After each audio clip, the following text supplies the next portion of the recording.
ISKCON సిటీలో ఉన్న పొలాల వాల్యుయేషన్ ఈ రోజు ఎంత, ఈ రోజు ఆయనకు ఆస్తులు ఎంత కొన్నాడు, ఆయనే కాదు మీరు చెప్తున్న ఆయనకున్న 5 మంది ఏదైతే పేర్లు వేస్తున్నారో వాళ్ళ పేర్ల మీద ఆస్తులు కానీ ఎంక్వైరీ చేయండి. ప్రజలకు కూడా తెలియనండి అనిల్ ఆస్తులు కూడగొట్టుకున్న ఒక అవినీతి పరుడు 1000 కోట్ల ఆస్తి కూడగొట్టుకున్నాడు తెలియనియండి, చెప్పండి, పర్లేదు. మీకే రాసిస్తానని చెప్తున్నాను, అమరావతికి పెద్ద ఫండ్ నాదే అవుతుంది. రాజకీయాల్లో చాలా మంది చాలా అవసరాలకి సాయం చేస్తారు. ఈరోజు నేను 7 సంవత్సరాల పాటు దాదాపు 200 మందికి 2000 చొప్పున పెన్షన్ ఇచ్చినా నేను ఏ రోజు చెప్పుకోవాలి. ఎందుకంటే ఈ చేతితో సాయం చేసింది ఈ చేతికి తెలియకూడదు అనుకునే మనస్తత్వం నాది. ఇంత మాట్లాడుతూ ఉన్నారు.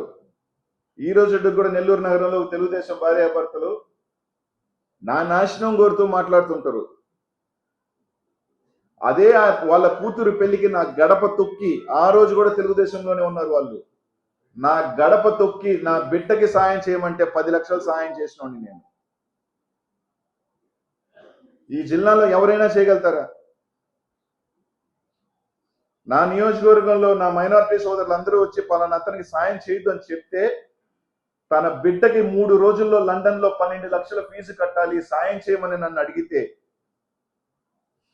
అతను కూడా నా గురించి మంచిగా మాట్లాడేదానికన్నా కూడా రోడ్డుకి నా గురించి మాట్లాడుతున్నాను. 3 రోజుల్లో లండన్ లో నా ఫ్రెండ్కి ఫోన్ చేసి ఆ ఫీజు కట్టమని చెప్పి అతను ఎలా ఉన్నా కానీ బిడ్డ జీవితాన్ని మనకి ఎందుకని చెప్పి కట్టిన వాడిని నేను. ఈ విధంగా నా ఏ రోజు నేను ఇవన్నీ వచ్చి ₹1,00,000 ఇస్తే పేపర్లోనూ టీవీల్లోనూ ఫోటోలు వేసుకొని అపరదాన కర్ణులు అని చెప్పుకుంటున్న రోజుల్లో కూడా నేను ఎప్పుడు నేను చేసిన సాయం నేను చెప్పుకోను కూడా. ఎందుకంటే మంచి అయినా చెడైనా దేవుళ్ళు లెక్కలేస్తాడు కాబట్టి. ఆ విధంగా నాకు చాలా మంది సాయం చేసి ఉంటారు. దాన్ని నేను 10 మందికి నాకు తోచింది సాయం చేశాను. నేను ఆస్తులు కూడగట్టుకున్నానా లేదా తేల్చండి.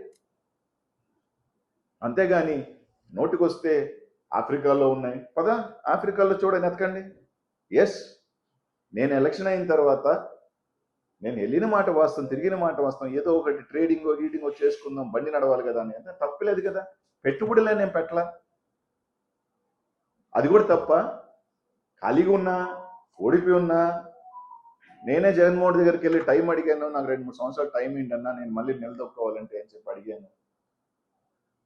దానికి అయిపోయిందని మాట్లాడారు. సరే, అయిపోయిందో లేదో ఆయనకి నాకు తెలుసు అనుకోండి. నేను రోజు అడుగుతున్నా, let's call for a sitting judge enquiry నా ప్రాపర్టీస్ మీద. మీరు ఊరికేనే చెప్తున్నారు కదా గవర్నమెంట్ మీది, అంతేగాని మీ పోలీసుల ద్వారా అవుతుంది. ఒక ట్రాన్స్పరెంట్ ఏజెన్సీ ద్వారా జరుగుతుంది. అలాగే క్వార్ట్స్కి సంబంధించి కూడా